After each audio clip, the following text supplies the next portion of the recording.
MTS salam. Salam goýmysyňyz? Aýdym. Nimele ýos? 45 bir zat uğradylar ha. Sağ Sonra näçe puly? Yer SMS 1 manat 31 tenge.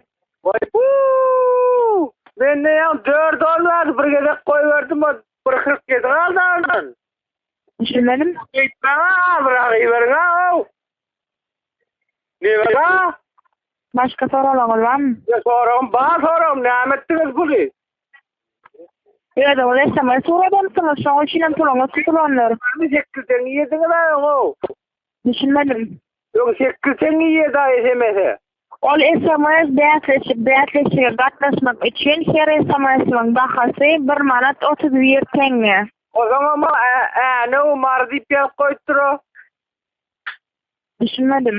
Ne umar diýip ýazyp goýbersiňiz ýaňy. Näme numara? Men SMS goýberdim, ne 1 mary 2 diýip ýazyp goýbersiňiz. Şu soala jogap berýär, siz soraw gelýär, sorawa jogap bermeli. Soraňyzam gerekdi, ama jogaňyzam pulymaň, beýtmäň muny. Başka soralarym? Pulyny goýber, sorama. Pulydan alyp bilmeýän, SMS ýazyňyzy uradyp bir wagt etmeýäňiz, ýa-da programmaly keneňiz. Ay bilä.